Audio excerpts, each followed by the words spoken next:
Hi friends, hope you're all doing well. Today I'm going to talk about multitasking. I'm sure you would have heard this. Ladies are good in multitasking, men are literally bad in multitasking.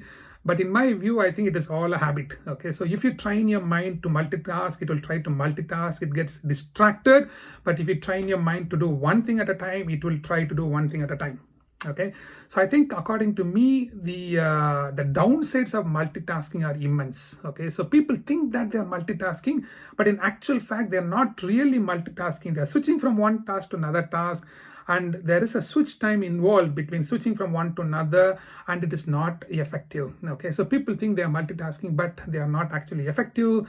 They make lots of mistakes in the process, and it gives you the feeling that you're multitasking, but you're not actually multitasking.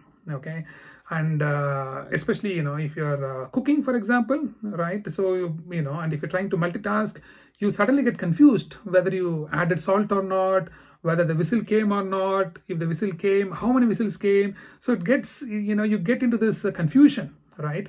And likewise, if you're working in the office and if you're attending a meeting and if you try to multitask, and suddenly if somebody asks, okay, what do you think, Asim?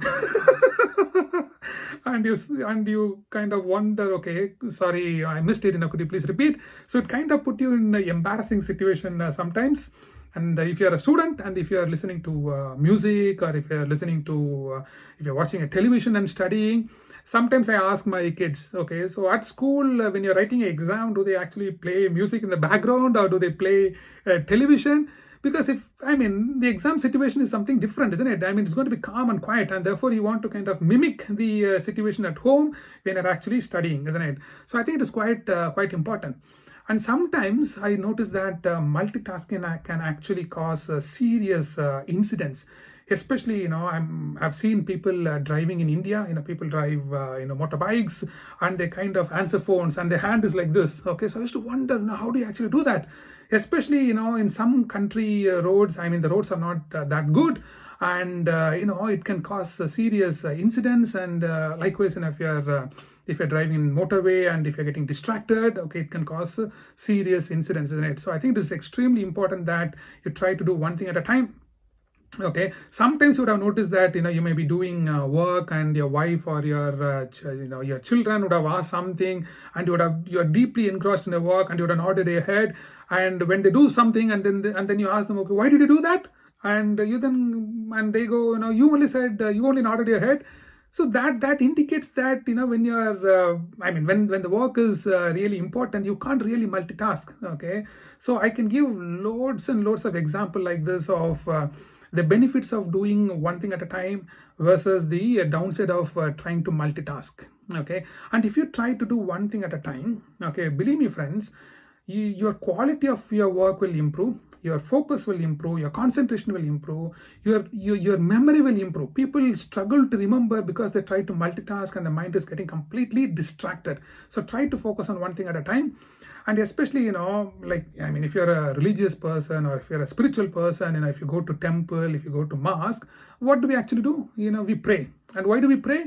We pray because we want to kind of calm our mind, so that the mind can actually focus on the creator, right? And when you do that, and before you go to your next prayer, before you do your next meditation, you would want to kind of apply the same thing, isn't it? And how do you apply? You apply by just taking one thing at a time, focusing on that one thing, trying to complete that one thing, and before you move to the next thing, isn't it? So if you kind of apply and then go to your next meditation or your next prayer, you would see that the quality of your prayer or your quality of your meditation is greatly enhanced. Otherwise, you sometimes wonder, did I pray? Did I not pray? Did I say this? Did I not say this? So it leads to a lot of confusion, right? So and also, friends, one thing I need to say, when you try to do one thing at a time, your clarity improves.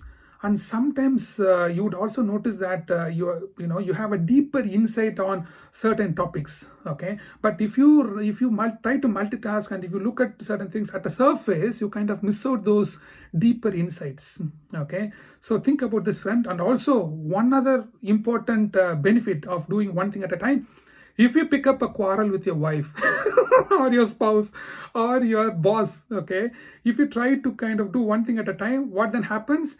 you would be able to quickly recover from that situation, because the next thing when you do, you're actually focusing only on that situation, only on that task. So which means your ability to bounce back from a situation would be greatly enhanced. Okay, you can quickly get through a quarrel or a tough situation at home. Okay, so think about this, friends. So it is just a habit, as I said, right? You have to keep practicing. So from the time you wake up until you sleep, if you brush, just focus on brushing. If you eat, just focus on eating. If you drink, just focus on drinking. So if you kind of religiously do one thing at a time, you would notice that you're doing things much faster, and you have deeper fulfillment. Okay, so think about this, friend. Hope you found this useful. Take care. Bye bye.